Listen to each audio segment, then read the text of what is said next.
सुप्रभात पिला माने, शुभ सकाळ तुम माननकु। आशा करुछि तुमे माने सब भलरे थिबो, पढ़ापढ़ी घरे करुथिबो। गत कालांशरे आमे पढ़िथिले जातीय ध्वजाम उड़ई फरफर। से गद्य पद्य विभागटी सरी जाइथिला। वर्तमान आमे द्वितीय अध्याय को जिबा। उपयुक्त बेश पकाई आस, एई विषय रे आज पढ़िबा। अच्छा, उपयुक्त बेश पकाई आस माने तुमे माने बोधे अनुमान करथिबो ए जो गल्पटी बा जो गद्यटी आमे पढ़िबा को जाउचे हमर बेश पोशाक को नेकरे हेथिबो बा नुआ नुआ पोशाक पिंधिबा। वास्तव रे सेया नुहे। आकु पढ़िला परे आमे जानिबा।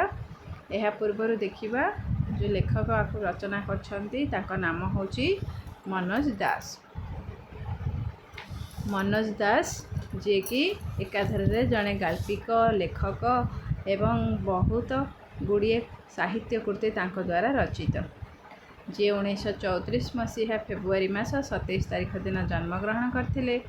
प्रसिद्ध ओडिया साहित्य एकाडेमी और अति बड़ी पुरस्कार प्राप्त लेखक भावरे जनाशुना होउछंती मनोज दास, जे कि आंतर्जातिक स्तर रे मध्य बहु ख्याति लाभ करथिले बा निजर गुण कीर्ति लेखनी और सृजनी शक्ति पाई से सारा विश्व रे बेस आदृत लाभ करथिले। तांकर जो लेखा गुड़िक थिला सेथि मध्यरु केतोटी प्रमुख लेखा गुड़िक एथिरे अछि, जहार नाम हेउछि आरण्यक, समुद्रर क्षुधा, विषकन्यार कहानी, लक्ष्मीर अभिसार, धूम्राभ दिगंत, उपकथा, शतक, मनोज दासंकर कथा और कहानी, अवलोकर कहानी, मनोज पंचविंशति, दूर दूरांतर, अमृत फल, गोधूली बाघ, चंद्रालोकर प्रहरी प्रभृति। आ तांकर जो लेखनी मनर जो अनवद्य सृष्टि ओडिया साहित्य जोटा कि आमर ओडिया साहित्य जगत को परिपृष्ट करि पारिछि, एभली जने दक्ष लेखक से थिले। तांको पई आज आमर ओडिशावासी मध्य गर्वित अनुभव करते। तो चलो देखिबा वर्तमान विषय कौन कहूँ। उपयुक्त बेश पकाई आस। हुए तो आमको नुआ बेश पोशाक पिंधिबाई कह जाऊे बा मनुष्यर उपयुक्त बेश कौन हेबा आवश्यक। जड़े मनीष जदि समाज रे प्रतिष्ठित होगाकू चाहूँगी ताहेले ताकू बा ता व्यवहार रे को प्रकार परिमार्जित होगा आवश्यक, तार कथबार्ता शैली केमती हेबा आवश्यक, समाज रे जो माने रहुचंती सेमानक प्रति निजर व्यवहार प्रदर्शन किपरि भाबरे हेबा दरकार, एई सब को नेकिरी एथिरे आमर लेखा जाइछि। तो देखिबा गोटे राज्य जय कले राजा सेतबेल समय रे कौन करती ना निज पोशाक रे खंडे नुआ हीरा लगाती बा जेतोटी राज्य जय करती से माने निजर नाम पूर्वरु किछि किछि उपाधि लगाई थांती, कारण एटा सेमानकर गोटे शौक। ठीक सेमती राजा जेतबेले जय करथिले राज्य गुड़िक से खुशी रे निज पोशाक रे गोटे गोटे नुआ हीरा लगाती। राज्य पर राज्य एमती 4-6 राज्य जय करी से पगड़ी और परिधेय रे 4-6 चेका हीरा झलसाई राजा नगर को प्रत्यावर्तन करुथिले। जेतबेले से युद्ध करने को जाउथिले बा पड़ोसी राज्य को निज राज्य सहित सामिल करुथिले, सेतबेले जय गीति शुणाइबा पई बा निजर आत्मसंतोष पाई से निज पोशाक रे पगड़ी रे गोटे गोटे हीरा मुदी बा नुआ नुआ हीरार किछि जिनिस से तैयारी करी लगाउथिले। डेरा पड़ीथिला गोटे पर्वतर पाद देश रे। ये होछि सेही समय रे कथा जेतबेले राजा जाइथिले गोटे राज्य जय करिया पई। तो सेही समय रे सेमान जेतबेले युद्ध रे तो विरत माने युद्ध रे जेतबेले रुहंती तो तांकू किछि दिन लागि जाए। राति हेले कोन करंती ना जोट पाइकरी सेठी तंबू टाणिकरी से माने विश्राम नियंती। तो राजांकर कौन होइछि ना जेतबेले से माने युद्ध करिया जाइछंती पड़ोसी राज्य जय करबा उद्देश्य रे जाइछंती, तो सेठी युद्धरत समय थिबा समय रे जेतबेले संध्या हो जाइछि से कौन करछन गोटे तंबू टाणिकरी सेठी रहिछंती जोटे पहाड़र पाद देश रे रहिछि। तो से दुई राज्य मध्य रे एटा गोटे जनहीन प्राय बणमूलक गोटे बण इलाका गोटे अरण्य भितर से रही। रातिटा बीतीगला सकाल पुणी से युद्ध ଲାଗି ପଡ଼ିବେ ବା ଦେଶକୁ ପଡ଼ୋଶୀ ରାଜ୍ୟକୁ ଜୟ କରିବା ପାଇଁ ସେ ପୁଣି ନିଜର ଯୁଦ୍ଧ ଘୋଷଣା କରିବେ। ତ ଏହି ସମୟରେ କ'ଣ ହେଇଛି, ସେନା ଛାଉଣୀମାନେ ଯିଏ ସବୁ ତାଙ୍କ ସହିତ ଯାଇଛନ୍ତି ସମସ୍ତେ ତମ୍ବୁ ଟାଣିକିରି କିଛି ସମୟ ପାଇଁ ବିଶ୍ରାମ ନେଇଛନ୍ତି। ରାଜାଙ୍କୁ କିନ୍ତୁ ଆଖିରେ ନିଦ ନାହିଁ। ସେ କ'ଣ କରିଛନ୍ତି ନା ତାଙ୍କ ଶିବିର ବାହାରେ ନିଶାର୍ଦ୍ଧରେ ମାନେ ଅର୍ଦ୍ଧରାତ୍ରିରେ ପଦଚାରଣ କରୁଥିଲେ, ଏପଟ ସେପଟ ହେଉଥାନ୍ତି। ହଠାତ୍ ସମ୍ମୁଖବର୍ତ୍ତୀ ପର୍ବତ ଉପରେ ଏକ ଅଦ୍ଭୁତ ନୀଳାଭ ଆଲୋକ ତାଙ୍କର ଦୃଷ୍ଟିଗୋଚର ହେଲା। ଦୂର ପାହାଡ଼ରେ ସେ ଦେଖିବାକୁ ପାଇଲେ ଗୋଟେ ଅଦ୍ଭୁତ ଜ୍ୟୋତି, ଯେମିତି କିଛି ଗୋଟାଏ ଜଳୁଛି ସେଇଭଳି ଭାବରେ ତାଙ୍କୁ ଅନୁଭୂତ ହେଲା। ତାଙ୍କ ହୃଦୟ ବିସ୍ମୟ, ଚମକ ଏବଂ ଆନନ୍ଦରେ ଭରିଗଲା। ତା ମାନେ ସେ ଗୋଟେ ସାଧାରଣ ଜ୍ୟୋତି ନଥିଲା। ଯେତେ ଦୂର ରାଜାଙ୍କର ଅନୁଭବ ହେଉଥିଲା କି ମୁଁ ଏତେ ଆଲୋକ ଦେଖିଛି ବା ନିଆଁ ଜଳୁଥିବାର ଦେଖିଛି, କିନ୍ତୁ ଇଏ ସେଇ ଆଲୋକ ନୁହେଁ ବା ସେଇ ନିଆଁ ନୁହେଁ ଯାହା ମୁଁ ଭାବୁଛି, କାରଣ ଏଇ ଯେଉଁ ଆଲୋକଟି ଜଳୁଛି ପାହାଡ଼ର ପାଦଦେଶରେ ନିଶ୍ଚୟ ଏଥିରେ କିଛି ତାତ୍ପର୍ଯ୍ୟ ରହିଛି। ତ ସେ ନିରୀକ୍ଷଣ କରିବାକୁ ଲାଗିଲେ ଏବଂ ତାଙ୍କର ମନ ମଧ୍ୟ ଆନନ୍ଦରେ ଭରି ଯାଉଥାଏ। ତାକୁ ଯେମିତି ଲାଗୁଥାଏ କିଛି ଗୋଟାଏ ରହସ୍ୟ ରହିଛି ସେ ଆଲୋକରେ। ସେ ଯେ ଅସାଧାରଣ ଆଲୋକ ସେଥିରେ ତାଙ୍କର ମଧ୍ୟ ସନ୍ଦେହ ନଥିଲା। ବିସ୍ମିତ ରାଜା ମନ୍ତ୍ରୀଙ୍କୁ ଯାଇକରି ଉଠାଇଲେ ଏବଂ ତାଙ୍କୁ ଆଣି ବାହାରକୁ ସେଇ ଆଲୋକଟିକୁ ଦେଖାଇଲେ, ଯାହା ସିଏ ଦେଖିପାରୁଥିଲେ ମଧ୍ୟରାତ୍ରିରେ ଦୂର ପାହାଡ଼ରେ। ମନ୍ତ୍ରୀ ଅତି ସ୍ୱାଭାବିକ ଭାବରେ କିନ୍ତୁ କହିଲେ, ମହାରାଜ, ସନ୍ଧ୍ୟାବେଳେ ଆଖପାଖ ଲୋକଙ୍କ ଠାରୁ ମୁଁ ଯାହା ଶୁଣିଥିଲି ଯେ ସେଠି ଜଣେ ସନ୍ନ୍ୟାସୀ ରହୁଛନ୍ତି, ହୁଏତ ଶୀତ ରାତି, ତେଣୁ ସେ ନିଆଁ ଜାଳିକିରି ସେଠି ବସିଥିବେ, ସେଥିପାଇଁ ସେଇ ଲାଇଟ୍ଟା ବା ସେଇ ଆଲୋକଟା ସେଇଭଳି ଭାବରେ ଦେଖାଯାଉଛି। କିନ୍ତୁ ରାଜା ଜାଣିସାରିଥିଲେ ଯେ ମୁଁ ଯେଉଁ ସେ ଆଲୋକକୁ ଦେଖିକିରି ମୁଁ ଯାହା ଅନୁଭବ କରୁଛି, ମନ୍ତ୍ରୀ ମହାରାଜ ସେଇଟା ଅନୁଭବ କରିପାରୁନାହାନ୍ତି। ତ ସେ କହିଲେ, ହଉ ଠିକ୍ ଅଛି। ରାଜାଙ୍କ ପ୍ରଶ୍ନରେ ବିସ୍ମିତ ହୋଇ ମନ୍ତ୍ରୀ ଯେତେବେଳେ କହିଲେ କି ଶୁଖିଲା କାଠପତ୍ର ଜଳିଲେ ଯେମିତି ନିଆଁ ବାହାରେ, ମୋତେ ତ ସେଇଭଳି ହିଁ ଲାଗୁଛି। ତ ରାଜା କହିଲେ, ଠିକ୍ ଅଛି, ତୁମେ ଯାଅ ଶୋଇବ। ଆଉ ସେ ବୁଝିଗଲେ ଯେ ରାଜା ଯାହା ଅନୁଭବ କରୁଛନ୍ତି ମନ୍ତ୍ରୀ ତାହା ଅନୁଭବ କରିପାରୁନାହାନ୍ତି। ଓ ତାର ବିଶେଷତ୍ୱ ଜାଣିବା ପାଇଁ ତାଙ୍କୁ ମଧ୍ୟ ଗୋଟେ ମନରେ ଜିଜ୍ଞାସା ଜାତ ହେଲା। ସକାଳ ସମୟ ହେଲା। ରାଜା ସନ୍ନ୍ୟାସୀଙ୍କୁ ଭେଟିବାର ଅନୁମତି ପ୍ରାର୍ଥନା କରି ଦୂତ ପଠାଇଲେ। ତ ସେ ଦୂତଙ୍କୁ କହିଲେ କି ଯଦି କହୁଛନ୍ତି ଦୂର ଯେଉଁ ପାହାଡ଼ର ପାଦଦେଶରେ ଜଣେ ରହୁଛନ୍ତି କି ଶିଖରରେ ଯିଏ ରହୁଛନ୍ତି ସନ୍ନ୍ୟାସୀ, ତାଙ୍କୁ ଯାଉ ଖବର ଦେବ କି ତାଙ୍କଠାରୁ ଅନୁମତି ଆଣିବ, ଯାଅ, ମୁଁ ତାଙ୍କୁ ଦେଖା କରିବାକୁ ଚାହୁଁଛି। ତେଣୁ ସେ ଦୂତ ପଠାଇଲେ। ତ ଦୂତ ଯାଇକରି ସନ୍ନ୍ୟାସୀଙ୍କୁ ଭେଟିଛନ୍ତି ଏବଂ ତାଙ୍କୁ କହିଲେ କି ଆମ ମହାରାଜ ଆପଣଙ୍କୁ ଭେଟିବା ପାଇଁ ଅନୁମତି ମାଗୁଛନ୍ତି। ସେହି ସମୟରେ ସନ୍ନ୍ୟାସୀ ଜଣକ ପ୍ରତ୍ୟୁତ୍ତରରେ ଦୂତଙ୍କୁ ଏହା କହିଛନ୍ତି ଯେ ଠିକ୍ ଅଛି, ରାଜାଙ୍କୁ କହିବ ସେ ଉପଯୁକ୍ତ ବେଶ ପକାଇ ଆସିବେ। ରାଜା ଶୁଣିଲେ, କହିଲେ ଅବଶ୍ୟ। କହି ରାଜା ତାଙ୍କର ରତ୍ନ ଖଚିତ ପୋଷାକ ପଗଡ଼ି ଲଗାଇ ବାହାରି ପଡ଼ିଲେ। ତ ରାଜା ଭାବିଲେ, ଏଇ କଥା, ତାହେଲେ ଠିକ୍ ଅଛି। ମୁଁ ବୋଧହୁଏ ସେ ରାଜା ଏଠି ଅନୁଭବ କରିଛନ୍ତି କ'ଣ ନା ସନ୍ନ୍ୟାସୀ ବୋଧେ ଚାହୁଁଛନ୍ତି ଯେ ସେ ଜଣେ ରାଜାର ପୋଷାକ ପରିଚ୍ଛଦ ଯେପରି ହେବା ଦରକାର ସେଇଭଳି ଭାବରେ ତାଙ୍କୁ ଦେଖିବାକୁ ଚାହୁଁଛନ୍ତି। ତେଣୁ ସେ ତାଙ୍କର ଯେତେ ସବୁ ସୁନା ଅଳଙ୍କାର ରହିଥିଲା ସବୁକୁ ପରିଧାନ କଲେ, ରତ୍ନ ଖଚିତ ପଗଡ଼ି ମଧ୍ୟ ଲଗାଇଲେ ଏବଂ ଶେଷରେ ସୁନ୍ଦର ବେଶରେ ଗୋଟେ ରାଜା ଯେମିତି ହେବା ଆବଶ୍ୟକ ସେଇଭଳି ଭାବରେ ସେ ଗଲେ। ଗୁରୁଦେବ ମଣିବାଙ୍କୁ ଦୂରରୁ ଦେଖିଛନ୍ତି। ତ ରାଜା ପାହାଡ଼ ବା ପର୍ବତ ଚଢ଼ି ଚଢ଼ି ଯାଉଛନ୍ତି, ଅଧା ବାଟ ଯାଇଛନ୍ତି।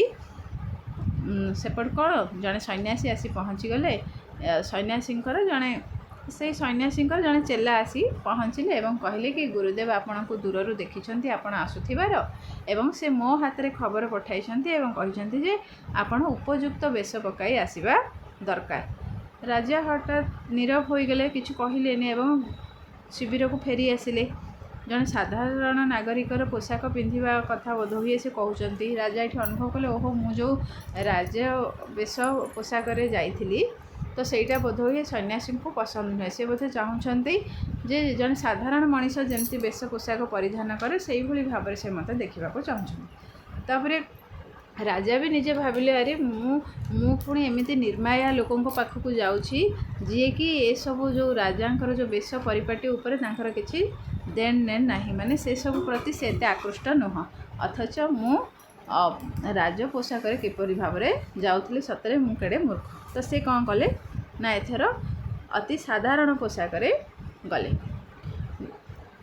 ତ ବାସ୍ତବିକ ରାଜ ପୋଷାକରେ ସନ୍ନ୍ୟାସୀଙ୍କ ପାଖକୁ ଯିବାଟା ବାହାରିବାଟା ବୋକାମି। ତେଣୁ ସେ ସାଧାରଣ ପୋଷାକରେ ଜଣେ ଯେମିତି ମାନବ ରହେ, ଜଣେ ନର୍ମାଲ ମଣିଷ ଜଣେ ସେଇଭଳି ପୋଷାକରେ ଗଲେ। ପୁଣି ପର୍ବତ ଚଢ଼ିବାକୁ ଲାଗିଲେ, କିନ୍ତୁ କିଛି ସମୟ ଯାଇଛନ୍ତି ବା କିଛି ବାଟ ଅତିକ୍ରମ କଲା ପରେ ଅଗତ୍ୟା ତମ୍ବୁକୁ ଫେରି ଆସିଲେ। କାରଣ ପ୍ରତିପକ୍ଷ ରାଜାଙ୍କର ଜଣେ ଚେଲା, ଏ ଯେଉଁ ସନ୍ନ୍ୟାସୀଙ୍କର ଜଣେ ଚେଲା ଆସିକିରି ପୁଣି କହିଲେ, ସେ ଗୋଟିଏ କଥା କହିଲେ କି ସନ୍ନ୍ୟାସୀ ଆପଣଙ୍କୁ ଦେଖିଛନ୍ତି ଏବଂ ସେ କହିଛନ୍ତି ଯେ ଆପଣ ଉପଯୁକ୍ତ ବେଶ ପକାଇ ଆସନ୍ତୁ। ରାଜା ପୁଣି ନିଜ ତମ୍ବୁକୁ ଫେରି ଆସିଲେ ଏବଂ ଏଥର କ'ଣ କଲେ ନା ସେ ଗେରୁଆ ଲୁଗାପଟା ଯୋଗାଡ଼ କରି ପିନ୍ଧିଲେ। ପୁଣି ପର୍ବତ ଶିଖରରେ ଚଢ଼ିବାକୁ ଲାଗିଲେ। ସେ ଭାବିଲେ ବୋଧେ ସେ ଯେହେତୁ ଜଣେ ସନ୍ନ୍ୟାସୀ, ମୋତେ ସେ ସନ୍ନ୍ୟାସୀ ବେଶରେ ଦେଖିବାକୁ ଚାହୁଁଛନ୍ତି। ତେଣୁ ସେ ଗେରୁଆ ବସ୍ତ୍ର ପିନ୍ଧି ଆଗକୁ ଚାଲିଲେ।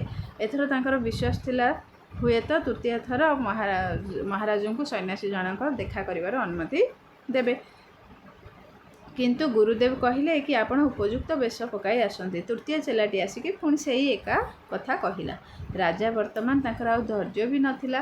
ସେ ଯଦିଓ ରାଗୁ ନଥାନ୍ତି, କିନ୍ତୁ ସେ କାନ୍ଦ କାନ୍ଦ ହୋଇଗଲାଣି, ମାନେ ତାଙ୍କ ହୃଦୟକୁ ବହୁତ ବାଧିଲାଣି। କାରଣ ମୁଁ ଏମିତି କ'ଣ ଅପରାଧ କରିଛି ଯେଉଁଥିପାଇଁ ସନ୍ନ୍ୟାସୀ ମୋତେ ଦେଖା କରିବାକୁ ଚାହୁଁନାହାନ୍ତି। କିନ୍ତୁ ଏ କଥା ଶୁଣିକିରି ରାଜାଙ୍କର ଯେଉଁ ମନ୍ତ୍ରୀ, ସେନାପତି, ଅନ୍ୟ ସୈନ୍ୟ ଛାଉଣୀ ଥିଲେ, ସେମାନେ ସବୁ ଯେହେତୁ ରାଜାଙ୍କୁ ବାଧୁଛି, ସେ କଥାଟା କଷ୍ଟ ଦେଇଛି, ତ ସେମାନେ ରାଜାଙ୍କର ଏଇ କଷ୍ଟଟାକୁ ସହି ନପାରି ସେମାନେ କହିଲେ କି ମହାରାଜ ଆପଣ ଆମକୁ ଅନୁମତି ଦିଅନ୍ତୁ, ଆମେ ଏଇକ୍ଷଣି ଯାଇକରି ସେ ଉଦ୍ଧତ ସାଧୁଙ୍କୁ ଆପଣଙ୍କ ଆଗରେ ଆଣିକରି ଜବରଦସ୍ତି ଆଣି ହାଜର କରିଦେବୁ। କିନ୍ତୁ ରାଜା କହିଲେ ନା ନା, କେତେ ରାଜା ମହାରାଜଙ୍କୁ ମୁଁ ବନ୍ଦୀ କରିଛି, ତ କେତେ ଜଣଙ୍କୁ ତମେ ଏମିତି ଆଣିକରି ମୋ ଆଗରେ ହାଜର କରିଛ।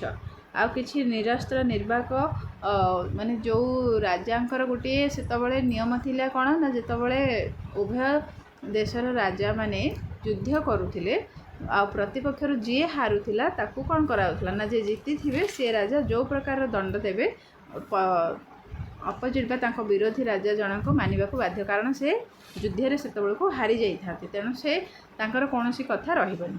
ତ ରାଜା ଏଇଠି ସେଇ କଥା କହୁଛନ୍ତି, ମୁଁ ମୋ ଜୀବନକାଳ ଭିତରେ କେତେ ରାଜାମାନଙ୍କୁ ହରେଇକିରି ମୁଁ ପରାକ୍ରମୀ ବୋଲି ଭାବୁଥିଲି, କିନ୍ତୁ ପ୍ରକୃତରେ ଯେଉଁ ରାଜ୍ୟ ଜୟ କରିବାଟା ବଡ଼ କଥା ନୁହେଁ ବା ସୁନା ଅଳଙ୍କାର ଅଧିକା ଲଗାଇବାଟା ବଡ଼ କଥା ନୁହେଁ। ତ ବର୍ତ୍ତମାନ କ'ଣ କରୁଛନ୍ତି ନା, ଶିବିର ଭିତରେ ସେ ଏକାକୀ ରାଜା ଅଶ୍ରୁରୋଧ କରିପାରିଲେ ନାହିଁ। ତ ସେ ବର୍ତ୍ତମାନ ବହୁତ ଜୋରେ କାନ୍ଦୁଛନ୍ତି ଆଉ ଭାବୁଛନ୍ତି, ମୁଁ ଯେଉଁ ନିଜକୁ ଭାବୁଥିଲି ପ୍ରଭାବଶାଳୀ, କ୍ଷମତାଶାଳୀ, ଏସବୁ ଭାବୁଥିଲି, ଏସବୁ କ'ଣ, ଏଇସବୁ କିଛି ବି ନୁହେଁ। ବେଶ ବୋଇଲେ ସାଧୁ କ'ଣ ବୁଝୁଛନ୍ତି, ଯୋଗ୍ୟତା ବୋଧ ହୁଏ ବାସ୍ତବିକ ସେ କ'ଣ ଜଣେ ସାଧୁଙ୍କୁ ଭେଟିବାକୁ ଯୋଗ୍ୟ ନୁହଁ।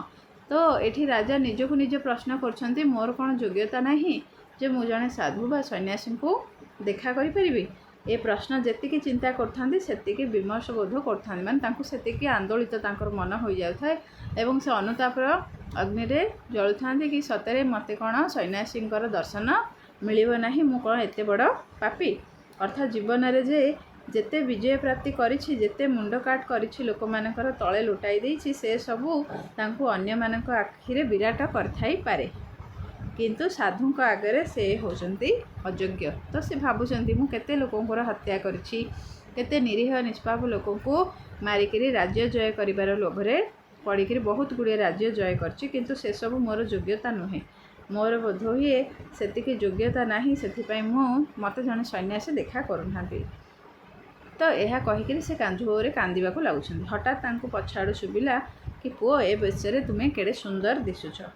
ଆଉ ସେ ଅପୂର୍ବ କଣ୍ଠସ୍ୱରରୁ ରାଜାଙ୍କୁ ହଠାତ୍ ଚମକାଇ ଦେଲା କି ଏମିତି ସମସ୍ତଙ୍କର ଭଏସ୍ ବା କଣ୍ଠସ୍ୱର ସେ ଜାଣିପାରନ୍ତି। ହଠାତ୍ ଯେଉଁ କଣ୍ଠସ୍ୱରଟା ଶୁଭିଲା, ସେ ପଛକୁ ଚାହିଁ ଦେଲା ବେଳକୁ ଦେଖିଲେ ଯେ ନିଜେ ସନ୍ନ୍ୟାସୀ ଆସିଛନ୍ତି ତାଙ୍କୁ ଦେଖା କରିବା ପାଇଁ।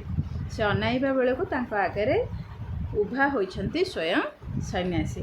ରାଜା ତାଙ୍କ ପାଦ ତଳେ ଲୋଟିଗଲେ। ସନ୍ନ୍ୟାସୀ ତାଙ୍କୁ ଉଠାଇ କୁଣ୍ଢାଇ ପକାଇଲେ ଏବଂ ହୃଦୟରେ ଏହିଭଳି ନମ୍ରତା ଭାବ ବା ବୋଧଠୁ ବଳି ସୁନ୍ଦର ସାଜ ଆଉ କିଛି ନାହିଁ ବୋଲି ତାଙ୍କୁ କହିଛନ୍ତି କି ପ୍ରକୃତରେ ହୃଦୟ ଯାହାର ଯେତେ ନମ୍ର, ଯେତେ ଭଦ୍ର, ସେ ହିଁ ହେଉଛି ପ୍ରକୃତ ଯୋଗ୍ୟ ବା ଯେଉଁ କ'ଣ ମଣିଷର ହେଉଛି ନମ୍ରତା ହେଉଛି ସବୁଠାରୁ ଶ୍ରେଷ୍ଠ ପୋଷାକ।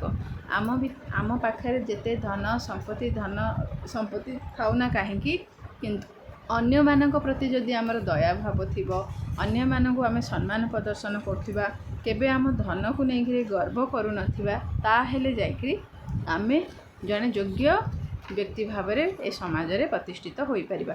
ଆଉ ଏ କଥାଟିକୁ ରାଜା ସେତେବେଳେ ଅଙ୍ଗେ ଅଙ୍ଗେ ନିଭାଇ ସାରିଥିଲେ। ମହାଭାଗ, ମୁଁ କେଡ଼େ ମୂର୍ଖ ଥିଲି, ରାଜ୍ୟ ପରେ ରାଜ୍ୟ ଜୟ କରି ନିଜକୁ ଗୌରବାନ୍ୱିତ ବୋଧ କରୁଥିଲି। ରାଜା ମୃଦୁ କଣ୍ଠରେ କହିଲେ। ତ ସନ୍ନ୍ୟାସୀଙ୍କୁ କହୁଛନ୍ତି, ପ୍ରକୃତରେ ମୁଁ ଯେଉଁ ରାଜ୍ୟ ଜୟ କରେ ସେଟାକୁ ନେଇକରି ମୋ ମନରେ ବହୁତ ଗର୍ବ ଥିଲା କି ମୁଁ ହେଉଛି ଏ ପୃଥିବୀରେ ସବୁଠାରୁ ଶ୍ରେଷ୍ଠ ପ୍ରାଣୀ, କିନ୍ତୁ ପ୍ରକୃତରେ ମୁଁ ଭୁଲ ଥିଲି। ସନ୍ନ୍ୟାସୀ ଜଣକ ପ୍ରତି ଉତ୍ତରରେ କହୁଛନ୍ତି, ହଁ ବତ୍ସ, ସେ ଗୌରବବୋଧ ଅଜ୍ଞାନ ପ୍ରସୂତ। ଆଜି ତମେ ଜ୍ଞାନର ଉଷାଲୋକରେ ଉପନୀତ। ସନ୍ନ୍ୟାସୀ ରାଜାଙ୍କୁ ଆଶୀର୍ବାଦ କରି ବୁଲି ପଡ଼ି ଚାଲିଗଲେ।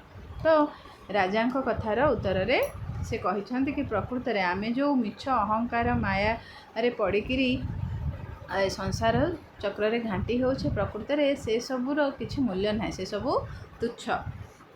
ଆଉ ଜ୍ଞାନର ଉଷାଲୋକରେ ଯଦି ଆମେ ଉପନୀତ ହେବା, ପ୍ରକୃତ ଜ୍ଞାନ ଲାଭ କରିବା, ତାହେଲେ ଆମ ଭିତରେ ସେ ଯେଉଁ ଗର୍ବ, ଅହଙ୍କାର, ମୁଁ ଯେଉଁ ଭାବନାଟା ସେଇଟା ରହିବ ନାହିଁ। ଫଳରେ ଆମେ ଶ୍ରେଷ୍ଠ ବ୍ୟକ୍ତି ହୋଇପାରିବା ବା ଶ୍ରେଷ୍ଠ ମଣିଷ ହୋଇପାରିବା। ଏହା କହି ସନ୍ନ୍ୟାସୀ ଜଣକ ସେଠୁ ଚାଲିଗଲେ ରାଜାଙ୍କୁ ଆଶୀର୍ବାଦ କରି। ତ ପିଲାମାନେ ବୁଝିଲ, ଏଠି ବାସ୍ତବରେ ବିଷୟଟି କାହା ଉପରେ ଥିଲା ନା ପ୍ରତ୍ୟେକ ମଣିଷ ସମାଜରେ ଯିଏ ବି ବାସ କରୁଛନ୍ତି ସମସ୍ତେ ନମ୍ରତା ଭାବ ପ୍ରଦର୍ଶନ କରିବା ଉଚିତ। ଆମର କଥା ବା ବାଣୀରେ ସଂଯମତା ରହିବା ଆବଶ୍ୟକ। କାହାକୁ କେବେ ରୁକ୍ଷ ଭାବରେ ବା ବାଧିଲା ଭଳି କଥା କହିବା ନାହିଁ। ଯେତେ ଦୂର ସମ୍ଭବ ଆମ ପାରୁ ପର୍ଯ୍ୟନ୍ତ ଆମେ ଅନ୍ୟମାନଙ୍କର ସେବା କରିବା ପାଇଁ, ଅନ୍ୟମାନଙ୍କ ସହିତ ମିଷ୍ଟଭାଷୀ ହେବା ପାଇଁ ଚେଷ୍ଟା କରିବା ଏବଂ ସମସ୍ତଙ୍କ ସହିତ ବନ୍ଧୁତାପୂର୍ଣ୍ଣ ଭାବ ରଖିକରି ଜୀବନ ପଥରେ ଆଗେଇ ଚାଲିବା। ତ ବର୍ତ୍ତମାନ ତୁମେ ଏ ପାଠଟିକୁ ଆଉ ଥରେ ଭଲ ଭାବରେ ପଢ଼ି ନେବ। ଧନ୍ୟବାଦ।